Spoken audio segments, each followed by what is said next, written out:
आणि दाणेदार गोवर्धन तूप गर्वाने गोवर्धन।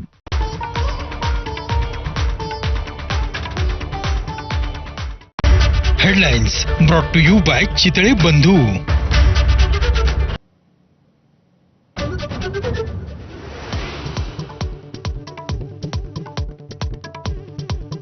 कुर्ल्यातील मदर डेअरीची 8.5 हेक्टर जागा धारावी पुनर्विकास प्रकल्पाला राज्य मंत्रिमंडळ बैठकीत निर्णय। प्रकल्पाच्या नावाखाली जागा अदानी समूहाला देण्याचा घाट, वर्षा गायकवाडांचा हल्लाबोल।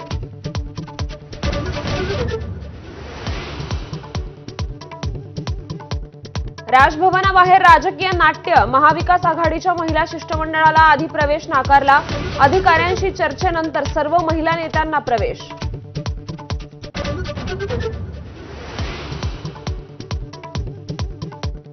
विधान परिषद उपसभापती नीलम गोऱ्हेंच्या अध्यक्षतेखालील बैठकीला सुरुवात। महिला आयोगाच्या कार्यपद्धतीवर चर्चा, अध्यक्ष रुपाली चाकणकर उपस्थित।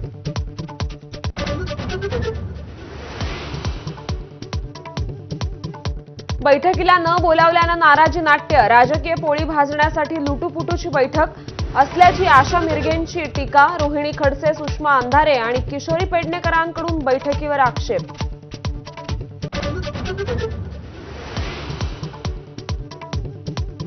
कॅबिनेट मंत्र्यांकडून राज्यमंत्र्यांना अद्याप अधिकारांचं वाटप नाही। 2 वेळा मुख्यमंत्र्यांकडे राज्यमंत्र्यांची लेखी तक्रार। सेनेच्या कोट्यातील मंत्र्यांकडे बोट, सूत्रांची माहिती।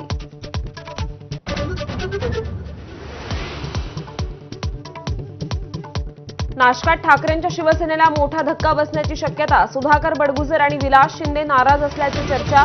काल बडगुजर यांनी घेतली होती फडणवीसांची भेट।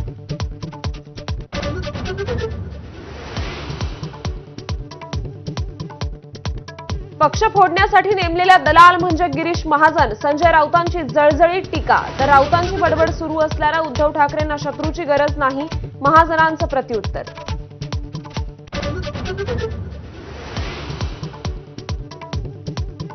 नितेश राणे महाराष्ट्र बर्बाद करण्याच्या मागे लागलेत। अल्पसंख्याक आयोगाचे अध्यक्ष प्यारे खान यांची टीका।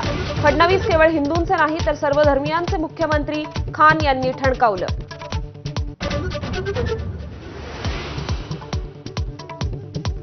दिवंगत नेते गोपीनाथ मुंडेंची आज पुण्यतिथी। गोपीनाथ गडावर पंकजा मुंडेंसह धनंजय मुंडेही उपस्थित। समाधीचंही घेतलं दर्शन।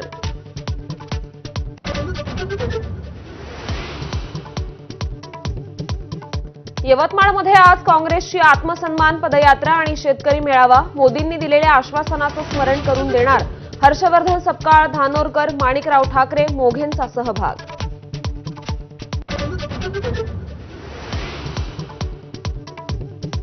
ठाकरे बंधू एकत्र यावेत ही आमच्यासह महाराष्ट्राची इच्छा। ठाकरेंच्या शिवसेनेचे आमदार सुनील प्रभूंचं वक्तव्य। ही इच्छा भविष्यात पूर्ण होईल असाही विश्वास।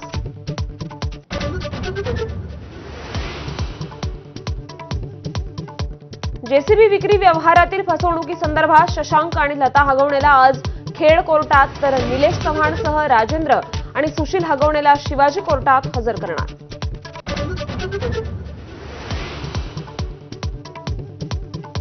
संतोष देशमुख हत्या प्रकरणाची पुढील सुनावणी 17 जूनला। आरोप निश्चित करण्यासाठी उज्ज्वल निकमांचा अर्ज, तर डिजिटल एव्हिडन्स मिळाले नाहीत, आरोपीच्या वकिलांचा युक्तिवाद।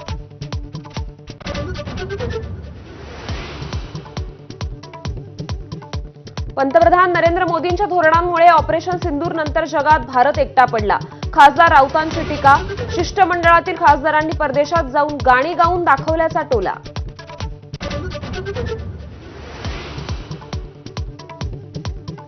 अयोध्येत राम मंदिरात आजपासून राम दरबाराचा प्रतिष्ठापना सोहळा। भव्य राम दरबाराची उभारणी। पहाटेपासूनच मंदिर प्रांगणातील 8ही मंदिरात अनुष्ठान सुरू।